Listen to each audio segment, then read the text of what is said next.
शेरा वाली मैया की जय। आप सभी को नवरात्रि की हार्दिक हार्दिक शुभकामनाएं। सर्व मंगल मांगल्ये शिवे सर्वार्थ साधिके शरण्ये त्र्यंबके गौरी नारायणी नमोस्तुते। जय माता दी दोस्तों, नवरात्रि आरंभ हो चुका है। माता रानी का आगमन हम सबके घर में हो चुका है। माता रानी अपनी कृपा हम सब पर बनाए रखें। आज मैं आपके लिए लेकर आई हूँ 9 देवियों की उत्पत्ति की कथाएं और जानकारी और उसका महत्व। अगर आपको इसकी पूरी जानकारी चाहिए तो इस वीडियो के अंत तक बने रहें और पूरी जानकारी लें। दोस्तों, नवरात्रि सकारात्मकता का त्योहार है। यह बुराई पर अच्छाई के जीत का उत्सव बताता है। माँ दुर्गा के भक्तगण 9 दिनों का व्रत रखते हैं और पूरे मन से देवी के 9 रूपों की पूजा करते हैं। दोस्तों, नवरात्रि के दौरान हर दिन अलग अलग देवियों की आराधना की जाती है, लेकिन इस बात की जानकारी कम लोगों को है कि प्रत्येक देवी संसार में किस तरह आई।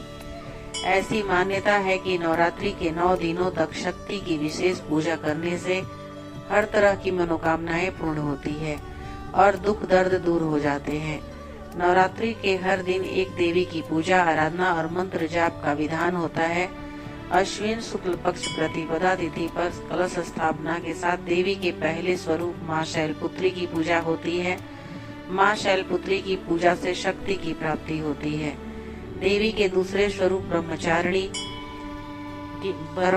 की पूजा से मान सम्मान, माँ चंद्रघंटा की पूजा से एकाग्रता, देवी कुष्मांडा से मन में दया का भाव, स्कंद माता की आराधना से कामयाबी, माँ कात्यायनी की आराधना से बाधाएं दूर होती है। काल रात्रि की पूजा से शत्रुओं पर विजय प्राप्ति होती है। महागौरी की पूजा से सुख समृद्धि और माँ सिद्धिदात्री की पूजा करने पर जीवन की हर एक मनोकामना पूरा होती है। आइए जानते हैं माता के विभिन्न स्वरूपों के बारे में, उनके महत्व के बारे में, पूजा विधि के बारे में, उनके मंत्र के बारे में। तो आइए वीडियो की शुरुआत करते हैं। दोस्तों, माता का पहला स्वरूप शैलपुत्री है। नवरात्र पूजन के प्रथम दिन कलश पूजा के साथ ही माँ दुर्गा के पहले स्वरूप शैलपुत्री जी का पूजन किया जाता है। 9 दुर्गाओं में प्रथम शैलपुत्री दुर्गा का महत्व और शक्तियाँ अनंत है। माँ शैलपुत्री देवी पार्वती का ही स्वरूप है, जो सहज भाव से पूजन करने से शीघ्र प्रसन्न हो जाती हैं और भक्तों को मनोवांछित फल प्रदान करती है। पौराणिक कथा के अनुसार माता शैलपुत्री को शिखर यानी हिमालय पर्वत की बेटी के रूप में माना जाता है। इन्हें पार्वती और हेमवती के नाम से भी जाना जाता है। भगवत पुराण के अनुसार प्रजापति दक्ष ने विशाल यज्ञ का आयोजन कर सभी देवी देवताओं को निमंत्रण भेजा थे, लेकिन भगवान शिव और सती को नहीं बुलाया। अपने पति भगवान शिव के अपमान से नाराज होकर उन्होंने यज्ञ का विध्वंस कर दिया। यज्ञ में अपनी आहुति देकर आत्मदाह कर लिया था। देवी सती ने पर्वतराज हिमालय के घर में देवी पार्वती या माता शैलपुत्री के रूप में जन्म लिया। कठोर तपस्या करके भगवान शिव को पुनः पति के रूप में प्राप्त किया। नवरात्रि के प्रथम दिन ब्रह्म मुहूर्त में स्नान आदि कर सफेद वस्त्र धारण करें। इसके बाद चौकी पर लाल वस्त्र बिछाकर गंगाजल का छिड़काव करें और ऊपर केसर से स्वास्तिक का चिन्ह बनाएं। अब चौकी पर माँ शैलपुत्री या माता दुर्गा की प्रतिमा स्थापित करें। माता को सफेद वस्त्र और सफेद फूल चढ़ाएं। साथ ही सफेद रंग की मिठाइयों का भोग लगाएं। माता के चरणों में गाय का घी अर्पित करें। तत्पश्चात माता की आरती की ओर पाठ करें। धार्मिक मान्यताओं के अनुसार माँ शैलपुत्री को सफेद रंग पसंद है। दोस्तों, देवी ब्रह्मचारिणी माता का दूसरा स्वरूप है। माँ दुर्गा की 9 शक्तियों का दूसरा स्वरूप ब्रह्मचारिणी का है। भगवान शिव को पति के रूप में पाने के लिए इन्होंने हजारों वर्ष तक घोर तपस्या की थी। इनकी पूजा से अनंत फल की प्राप्ति एवं तप, वैराग्य, त्याग, सदाचार, संयम जैसे गुणों की वृद्धि होती है। पौराणिक मान्यता के अनुसार भगवान शिव को पति के रूप में पाने के लिए देवी ने वर्षों तक कठिन तपस्या की और अंत में उनकी तपस्या सफल हुई। माँ ब्रह्मचारिणी की कृपा से सिद्धि की प्राप्ति होती है। तप, त्याग, वैराग्य, सदाचार और संयम की वृद्धि के लिए देवी ब्रह्मचारिणी की उपासना की जाती है। दोस्तों, नवरात्र के दूसरे दिन स्नान से निवृत्त होकर पूजा स्थान पर गंगाजल डालकर उनकी शुद्धि कर लें। घर के मंदिर में दीप प्रज्वलित करें। माँ दुर्गा का गंगाजल से अभिषेक करें। इसके बाद माता को अर्घ्य दें। माँ को अक्षत, सिंदूर और लाल पुष्प अर्पित करें। प्रसाद के रूप में फल और मिठाइयाँ चढ़ाएं। धूप और दीप जलाकर दुर्गा चालीसा का पाठ करें और फिर माँ की आरती करें। धार्मिक मान्यताओं के अनुसार माता ब्रह्मचारिणी को नारंगी रंग पसंद है। बाघ पर सवार माँ दुर्गा जी की तीसरी शक्ति देवी चंद्र घंटा है। इनके मस्तक के घंटे के आकार का अर्धचंद्र विराजमान है, इसलिए इन्हें चंद्र घंटा कहा जाता है। इनकी आराधना से साधकों को चिरायु, आरोग्य, सुखी और संपन्न होने का वरदान मिलता है तथा स्वर में दिव्य अलौकिक माधुर्य का समावेश हो जाता है। प्रेत बाधा से अपने भक्तों की रक्षा करती है। पौराणिक कथा के अनुसार राक्षस महिषासुर से देवता और ऋषि मुनि त्रस्त थे। ऐसे में सब माँ आदिशक्ति के पास गए। तब माता ने चंद्र घंटा के अवतार में महिषासुर का वध किया था। दोस्तों, नवरात्रि के तीसरे दिन सर्वप्रथम ब्रह्म मुहूर्त में उठकर स्नान आदि करने के पश्चात पूजा स्थान पर गंगाजल छिड़कें। अब माँ चंद्र घंटा का ध्यान करें और उनके समक्ष दीपक प्रज्वलित करें। माता रानी को अक्षत, सिंदूर, पुष्प आदि चीजें अर्पित करें। इसके बाद माँ को प्रसाद के रूप में फल और मखाने की खीर अर्पित करें। अब माँ चंद्र घंटा की आरती करें। पूजा के पश्चात क्षमा याचना करें। नवरात्रि के चौथे दिन शेर पर सवार माँ के कुष्मांडा स्वरूप की पूजा की जाती है। इन्हीं के तेज और प्रकाश से दसों दिशाएं प्रकाशित हो रही है। देवी कुष्मांडा अपने भक्तों को रोग, शोक और विनाश से मुक्त करके आयु, यश, बल और बुद्धि प्रदान करती है। पौराणिक मान्यता है कि जब सृष्टि का अस्तित्व नहीं था, तब माता ने ब्रह्मांड की रचना कर सृष्टि की आदि स्वरूपा और आदि शक्ति बन गई थी। यह केवल एकमात्र ऐसी माता है जो सूर्य मंडल के भीतर के लोक में निवास करती है। दोस्तों, नवरात्रि के चौथे दिन स्नान से निवृत्त होकर माँ कुष्मांडा का ध्यान करते हुए उन्हें पंचामृत से स्नान कराएं और श्रृंगार करें। उसके बाद माता को गुड़हल का फूल, फल, अक्षत, सिंदूर और लाल रंग का जोड़ा अर्पित करें। धूप दीप कर माँ कुष्मांडा का पाठ करें और मंत्रों का जाप करें। अब माता को मालपुए का भोग लगाएं। मान्यता है कि माता को मालपुए का भोग लगाने के बाद किसी ब्राह्मण को खिलाने से माता प्रसन्न होती है। भोग लगाने के बाद माता की आरती करें। स्नान से निवृत्त होकर माँ कुष्मांडा का ध्यान कर भगवान स्कंद, जिनको कार्तिकेय के नाम से भी जाना जाता है, उनकी माता होने के कारण देवी के पांचवें स्वरूप को स्कंद माता के नाम से जाना जाता है।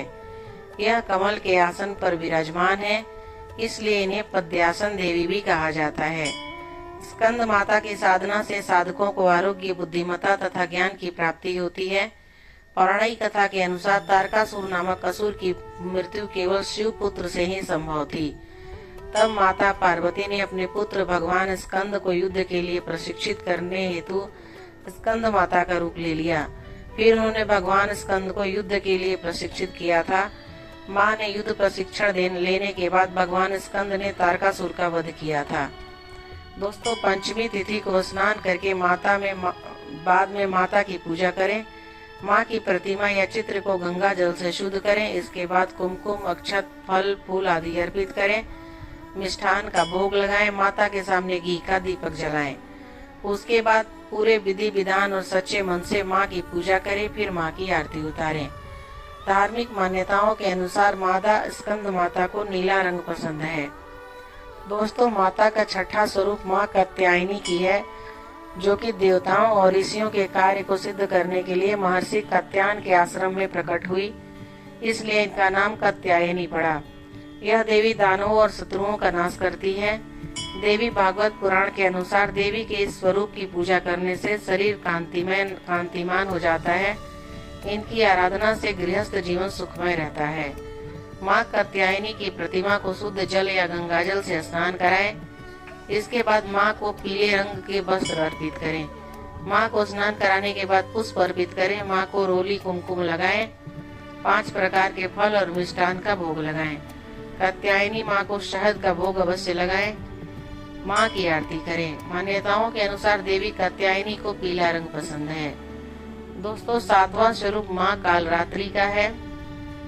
इन्हें तमाम आसुरिक शक्तियां का विनाश करने वाली देवी बताया गया है। ये देवी अपने उपासकों को अकाल मृत्यु से भी बचाती है। इनके नाम के उच्चारण मात्र से ही भूत प्रेत राक्षस और सभी नकारात्मक शक्तियां दूर भागती है। माँ कालरात्रि की पूजा से ग्रह बाधा भी दूर होती है। दोस्तों, स्नान आदि से निवृत्त होकर माँ का ध्यान करते हुए उन्हें लाल रंग के वस्त्र अर्पित करें। धार्मिक मान्यताओं के अनुसार माँ को लाल रंग पसंद है। माँ को स्नान कराने के बाद पुष्प अर्पित करें, रोली कुमकुम लगाएं, मिष्ठान और 5 मेवा 5 प्रकार के फल अर्पित करें। हो सके तो शहद का भोग अवश्य लगाएं। इसके बाद माँ की आरती करें। धार्मिक मान्यताओं के अनुसार माँ कालरात्रि को लाल रंग पसंद है। दुर्गा जी की 8वीं शक्ति देवी महागौरी भक्तों के लिए देवी अन्नपूर्णा स्वरूप है। इसलिए अष्टमी के दिन कन्याओं के पूजन का विधान है। इनकी पूजन से धन, वैभव और सुख शांति की प्राप्ति होती है। उपासक सभी प्रकार से पवित्र और अक्षय गुणों का अधिकारी हो जाता है। दोस्तों, नवरात्रि के 8वें दिन स्नान आदि से निवृत्त होने के बाद माँ की प्रतिमा को गंगाजल से स्नान कराएं। इसके बाद माँ को सफेद रंग के वस्त्र अर्पित करें। इसके बाद महागौरी को सफेद पुष्प अर्पित करें, रोली लगाएं। नैवेद्य से में मिष्ठान, पंचमेवा फल अर्पित करें। माँ महागौरी को काले चने का भोग अवश्य लगाएं। इनकी आरती भी करें। अष्टमी के दिन कन्या पूजन का भी विशेष महत्व होता है। इस दिन कन्या पूजन भी करें। धार्मिक मान्यताओं के अनुसार माँ को मोरपंखी रंग बहुत पसंद है। माँ सिद्धिदात्री भक्तों और साधकों को सभी प्रकार की सिद्धियां प्रदान करने में समर्थ है। मान्यता है कि सभी देवी देवताओं को माँ सिद्धिदात्री से ही सिद्धियां की प्राप्ति हुई है। इनकी उपासना से भक्तों की सभी मनोकामनाएं पूर्ण होती है। भक्त इनकी पूजा से यश, बल और धन की प्राप्ति करते हैं। प्रातः काल उठकर स्नान आदि करने के बाद भोग तैयार करें। इसके बाद देवी सिद्धिदात्री की पूजा करते समय हाथ में एक फूल लेकर उनका ध्यान करें और प्रार्थना करें। इसके उपरांत देवी सिद्धिदात्री को पंचामृत से स्नान कराएं। फिर अलग अलग तरह के फूल, अक्षत, कुमकुम, सिंदूर अर्पित करें। माता को हलवा, पूड़ी व चने का भोग लगाएं और कन्या भोज करने के बाद व्रत का पालन कर सकते हैं। नवरात्रि के अंतिम दिन माँ को लाल या पीले रंग के वस्त्र पहनाएं। दोस्तों, नवरात्रि के दौरान देवी दुर्गा के 9 रूपों की 9 दिनों तक पूजा की जाती है। इसके साथ ही अगर इन 9 दिनों तक 9 ग्रहों की भी पूजा की जाए तो अनिष्ट प्रभाव शांत रहते हैं एवं रोग और शोक से मुक्ति मिलती है। नवरात्रि शब्द 9 की संख्या से बना है, जो कि एक रहस्यात्मक बोध कराता है। माना जाता है कि यह संख्या अखंड होती है और जिनका ब्रह्म स्वरूप कभी खंडित नहीं किया जा सकता। विभिन्न कामनाओं के लिए भक्तगण नवरात्रि में माँ दुर्गा के 9 स्वरूपों की आराधना और पूजन करते हैं। तो दोस्तों, माता के 9 रूपों की जानकारी, महत्व और पूजा विधि आपको कैसी लगी, मुझे कमेंट करके जरूर बताइएगा। अगर आप मेरे चैनल पे नए हैं और अभी तक चैनल को सब्सक्राइब नहीं किया है तो मेरे चैनल को जरूर सब्सक्राइब कीजिए, ताकि मैं जब भी कोई वीडियो डालूं आपके पास नोटिफिकेशन आए और आप मेरे वीडियो को देख पाएं और सुन पाएं।